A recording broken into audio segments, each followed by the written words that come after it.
Okay. Hello. Hi. Hi. Yeah. So we are Hi. back, guys. Hi, everyone.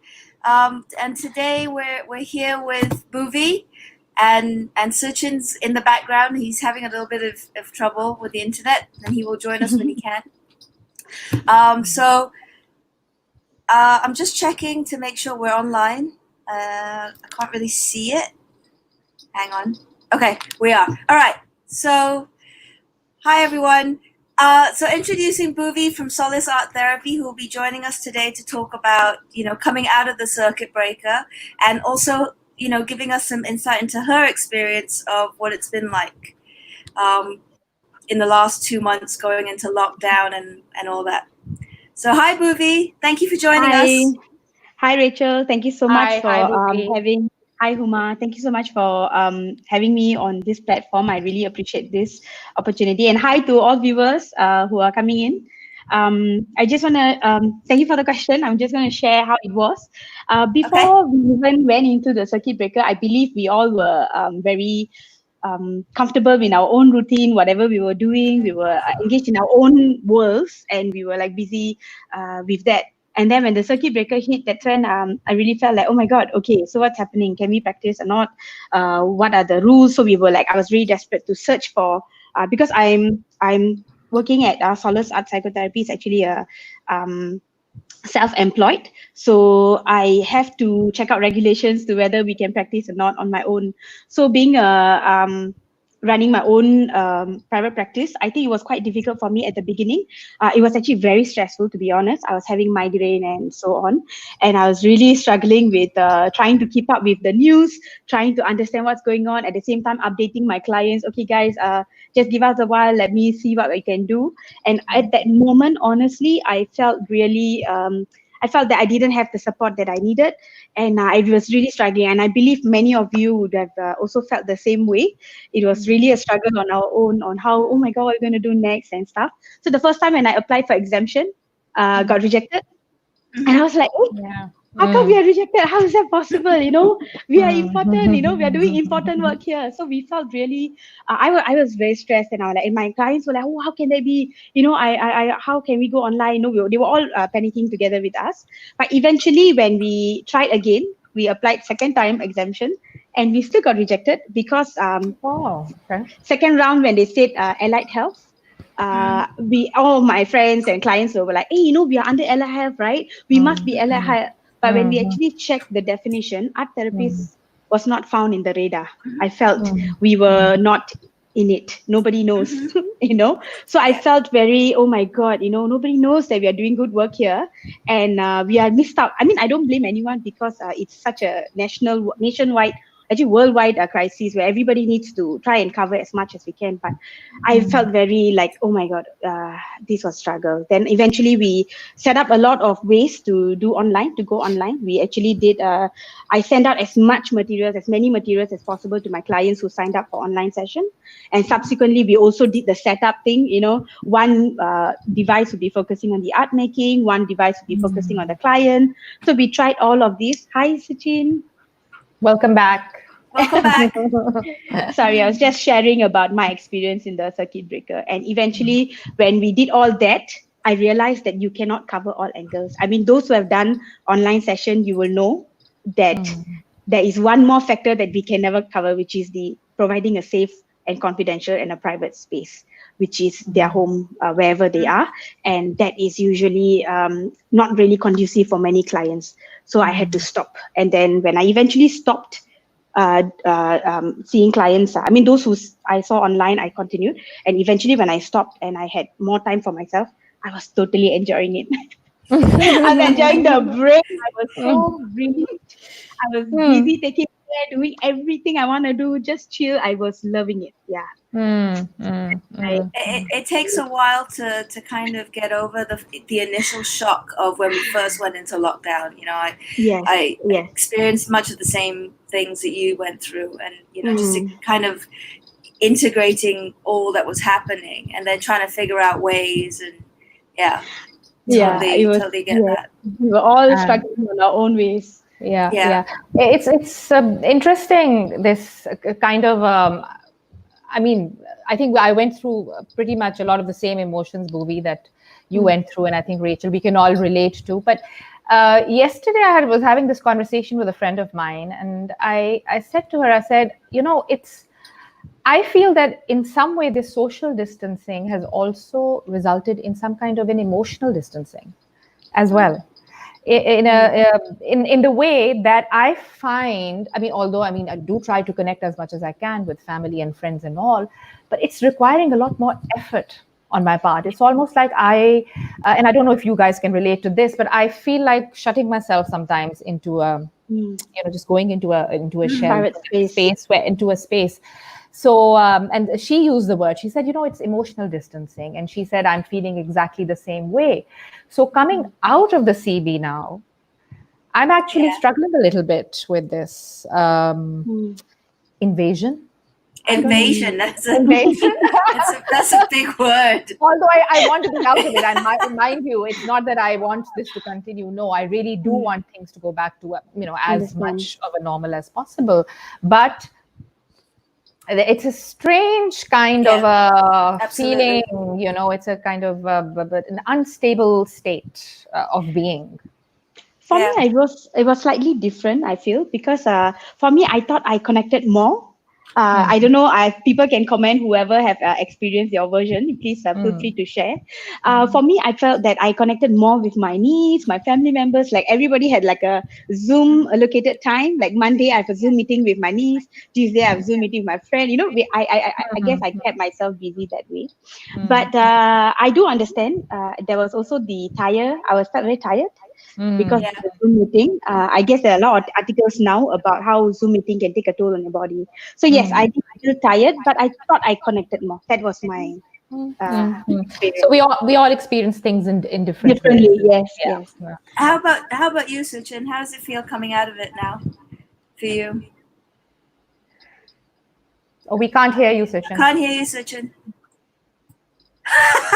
Okay, we'll come back to you. Okay, we'll come in. We'll check in again. That's the problem about technology also. Great technology. So we're kind of all the stuff that's happening, coming out of it. Huma talking about emotional sort of distancing. I for one can't wait for this to be over.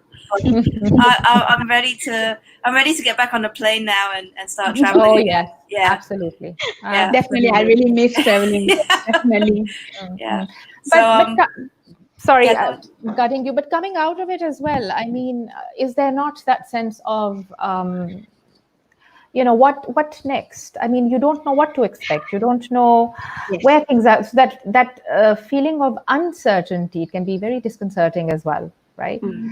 Sitting with not knowing. Sitting with not knowing at all, and it's not just a few months. It could be a year or a few years as well. So I feel like once again, I am generally a very optimistic person, and I'm going to hopefully continue to be that. But I recognize that there is this underlying anxiety constantly, and I'm trying to sort of calm myself down all the time. And I think that's definitely within the community, this anxiety that we're all experiencing. Does anyone else who's watching, does anyone else feel this? Let us know. We'd love to hear from you. Suchin, can you hear me now? Yes, we can. Yes. Okay. So how's it been for you? My anxiety. So how's it been for you? I think last week we kind of talked about this idea of Zoom fatigue, right? And which is what Bhuvi kind of brought up. And I think, I've kind of tried to set some limits for myself, like usually no more than maybe 3 Zoom meetings in a day, because I think it really tires me out, And I think some of the meetings I've actually, if I know that it's just kind of like I need to interface with some of my co-workers or my colleagues, sometimes I just leave the video on and I just say, okay, you just, we just chat with each other, but I don't need to look at you. Because I think that's a lot of energy out of us, having to really attune to one another, body language and, trying to, but it kind of, you think about what is the objective of the meeting. If it's just kind of like to bounce ideas off each other, then sometimes I'm okay, just turning to one side and just working this way and say, oh yeah, Yeah. So, Yeah. Good point. Yeah. But I think moving out of this circuit breaker, I think at the hospital it's always been shifting all the time. It always feels like the ground is very unsteady. Like one day, there's one set of policies, and then the next day, okay, we're going to change everything, and so that brings about a lot of anxiety, and for me. Yeah, so For me, I think, sorry, Rachel, no, go on. Bhuvi, carry on. For me, I felt that the picking up the momentum, I mean, for those who are in the private practice, who are having their own either freelancer or having your own business, I think picking up the momentum can be really tiring. So to really restart that energy, to really go over, I felt that was going to be something that I'm quite worried about.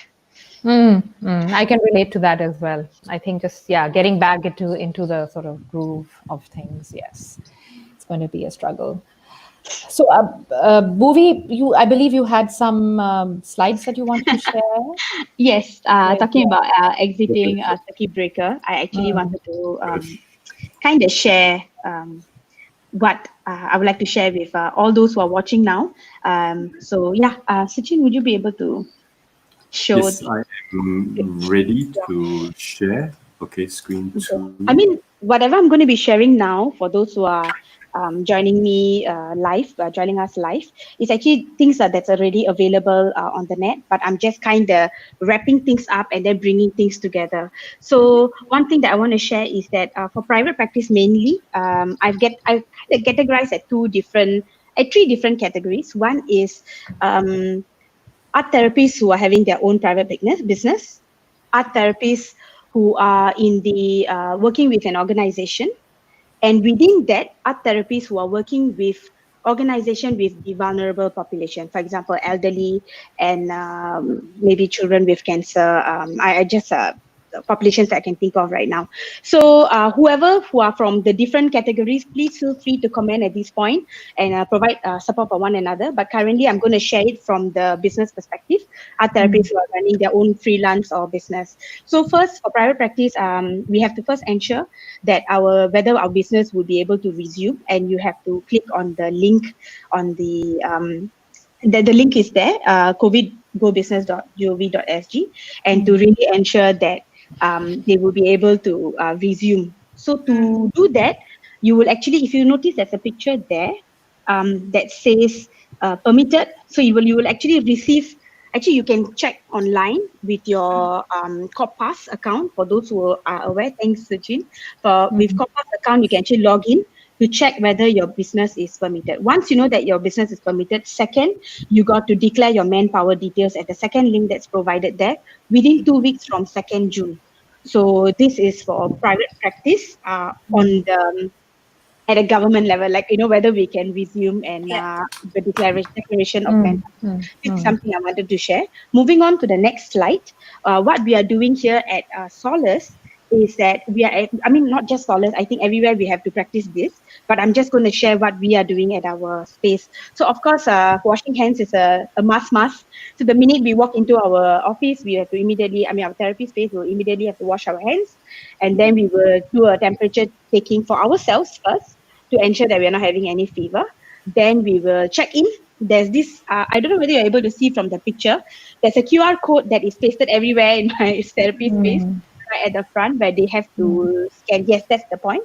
You have to scan and do a safe entry first. And then what we will do is we will do an entire wipe down of the space, the table, the chairs, the handles, as much of the major high contact places. We will try to wipe out the tables and stuff. Then when the clients come in, we have to do the entire thing with them. They have to wash their hands. We have to take their temperature. They have to do the check-in, safe entry. Then both the clients and the therapists have to wear masks at all times. Some of you might be wondering whether, we won't be able to see our face when we're talking to our clients.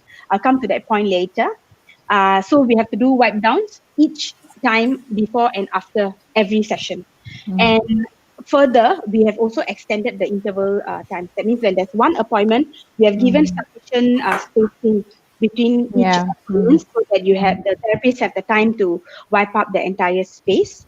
And also, there's an additional step that we have put in at Solace is that we are only trying to focus on 1 day work week for art therapists. For those who are non-art therapists who are working, have to work from home. For art therapists, we only choose 1 day and we'll do our best to put all our appointments within that day. If really cannot and we have to extend to one more day, we can extend to one more day. And then we only go down to space when there is a appointment, just a half an hour, 1 hour earlier to do the wipe down and everything. But if there are no appointments for the day, we don't have to report to work, even though we have an allocated day for each of us. So we try to still support the movement and reduce we don't want to be creating another cluster. So do our best to really wipe down. So that's something I wanted to share. And moving on to the next slide. So just now I mentioned that wearing masks, we won't be able to see our client's face. So I actually considered wearing a face shield, though I don't really like the way it looks, but I was actually considering wearing a face shield so that my clients can see my face.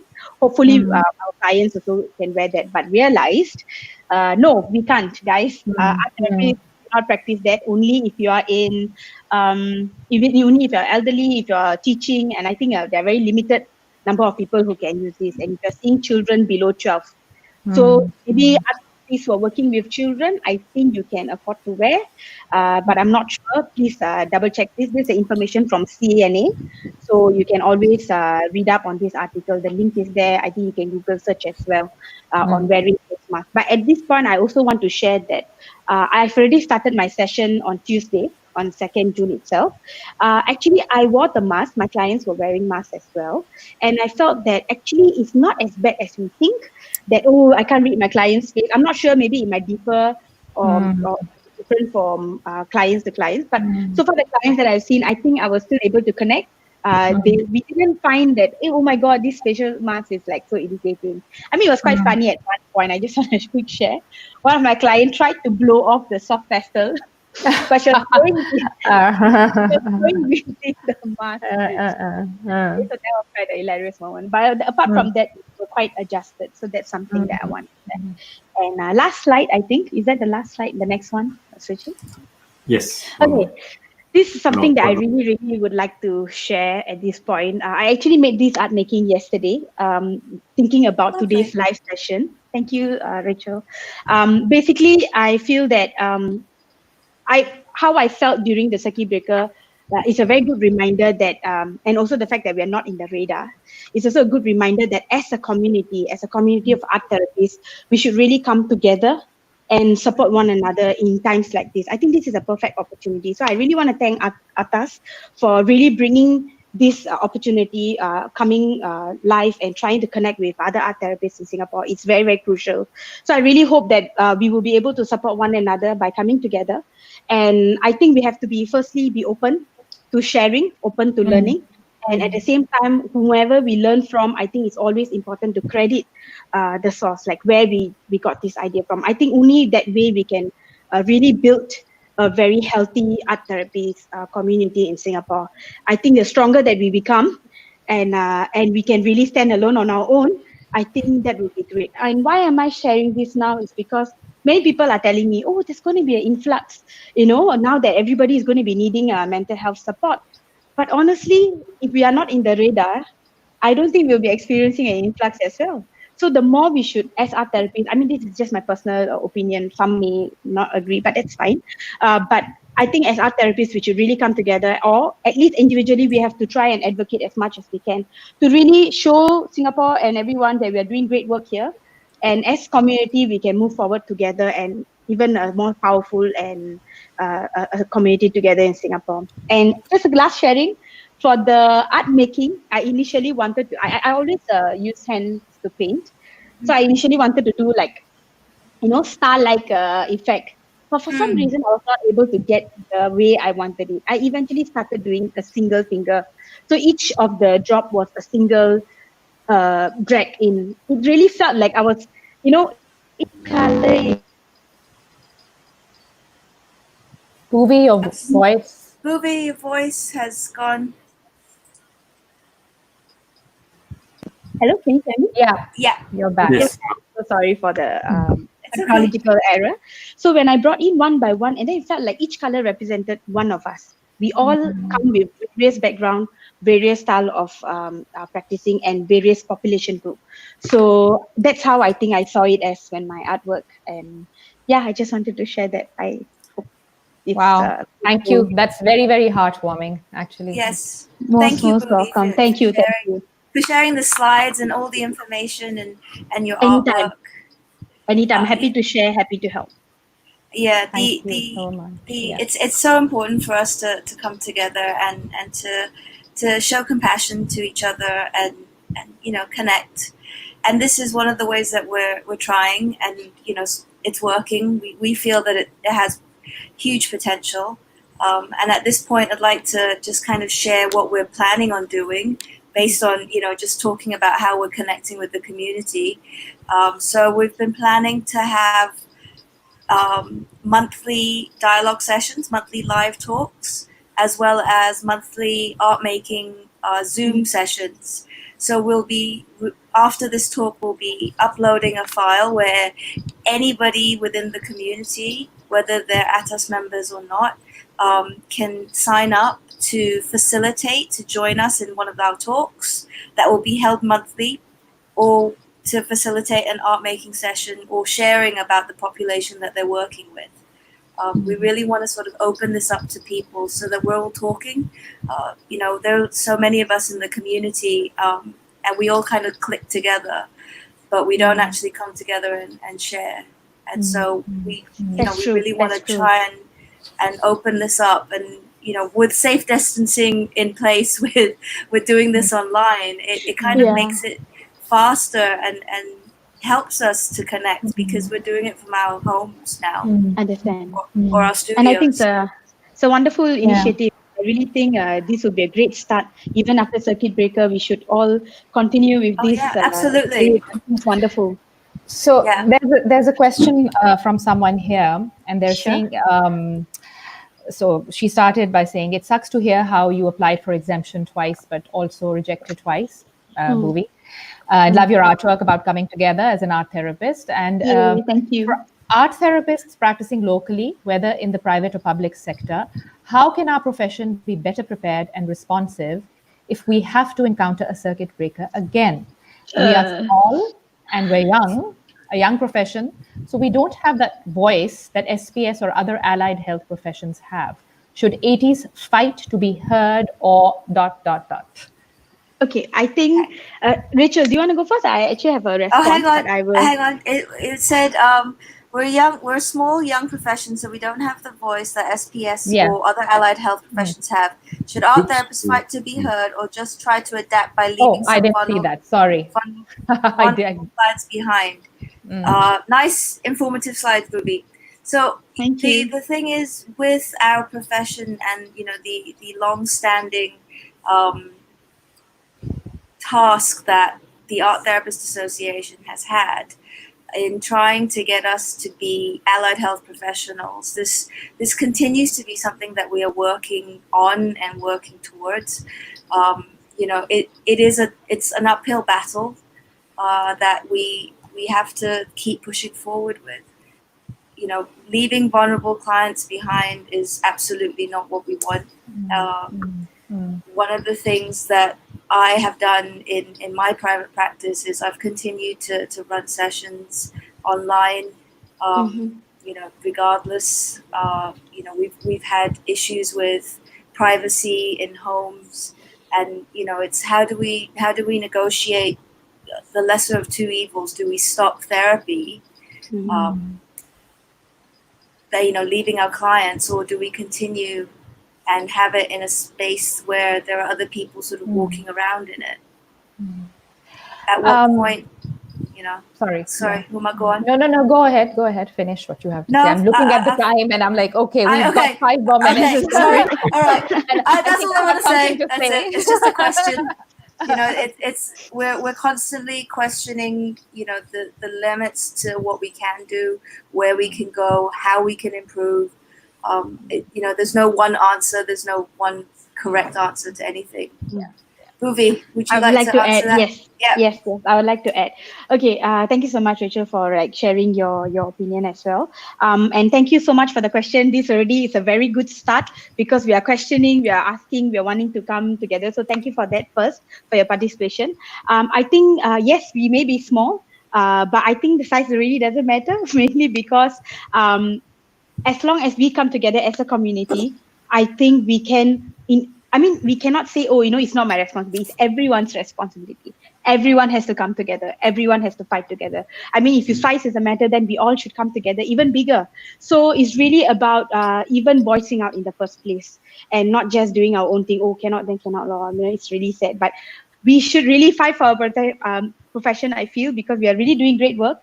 And especially for those who are in the vulnerable setting, I think I understand that one a bit hard because you really, really have to protect your clients first, like people who are in the nursing or palliative group. So I can completely empathize with that. But for the rest, I think we should still, as an organization together, we all should really voice out and make it clear that we exist in Singapore. Like, guys, we are allied health, but why are we not in there? So we have to really do our part at every level. Yeah. I think this is a point to add that we need more members to continue this fight. That's where I wanted to come in. That's what you wanted to say, right? Yeah, we need more members. And, I mean, if you're bringing up the topic of the representation that SPS is giving to psychologists and all, we are. Bhuvi, I would have to disagree on that numbers bit a little bit. I mean, yes, we are small as an art therapy community, but we're really small as an association right now. And we do need the numbers, and we need to, like you're saying, come together, but we require this platform that ATAS is providing. So we need you guys, whoever's out there, to come and join us. Give your input, raise questions if you need to, demand things of us if you want to, but we want to be there for you, but we can't do this on our own. Yeah. We're very small right now. We're very small right now, right? And these initiatives mean nothing if we're not going to get you people, interested and responding. Really, it's not between 4 people or 5 people or 10. It needs to be on a much larger scale so that we can go out and say, hello, we're here. You have no choice but to notice us. Yeah. Right? So... Yeah, and it is about that. It's about putting aside differences and coming together to form a community that is based on building the profession. Yeah. Yeah. Yeah. So I do agree. I'm glad they have started somewhere. So that have to be appreciated, and it's not easy, but I hope we can continue this with, of course, like with bigger numbers. Agree with you as well, Huma. But but we should start somewhere. Absolutely. Sorry, so before we finish, we've got like 2 more minutes. Does anyone have any questions for us or for Bhuvi before we leave? And I just want to add also, any point in time you need any kind of support, please feel free to text me if you have my number or drop me an email. I will do my best to talk. I mean, I'm not an expert. We are all can never be expert, but we can do our best to help and support one another in every way as possible. So feel free. Yeah. I was just gonna chime in a little bit on a tip for everyone in terms of, I mean, now that the new norm is having the mask. Yeah, earlier on we talked about that, but I saw this Facebook post recently of some nurses in the US, I think, and so they actually had their face mask, but at the same time they had a little tag of their photo, so they laminated their photo. So you can see their faces. Yes, yeah. So that's kind of one way of kind of thinking about connecting with our clients. Even though we can't see them, can't see the whole face. Can't we get our hands on those the masks with the transparent thing in the? I saw that in the newspaper the other day. Really, the transparent? Yeah, there's like a transparent thing over here, and you can see the mouth. Actually, personally, I was actually wanting to create my own mask using those book covers. The thicker sheet, I want to create my own mask. But I've been contemplating because I've been discussing with some of my team members, and we're worried that it'll be misty and you have to breathe through the mask, Bhuvi. We don't want you painting on your clients. Yeah, I know. So we thought, okay, you know what? Let's just stick to normal masks. Yeah, and hopefully we can we can get through this and get past it Mm. sooner rather than later. Mm. But yeah. Fingers So- All crossed. the best to Fingers everyone. crossed. Yeah. Yeah. Fingers crossed. So Bhuvi, thank you so much for joining us Most today welcome. and for sharing about your experiences and for the slides. They're fantastic. Thank you so much. Thank you. you, Thank you for Bhuvi. having me. Thank you Thank so you. much Thank for inviting me. All the best to everyone. So Take okay, so care. guys, Yeah. we're gonna be posting the forms shortly. Keep an eye out for them. We'll need them by the 15th of June. So sign up today so we can start planning our next talks and our next Zoom art experiences. Yeah, thank you guys for joining us, and Thank you. we'll see you next month, or what? We'll see you in a couple of weeks. Yeah. Thank you, everyone. Okay, Bye. bye. Thanks, guys. Yeah. Bye. Take care.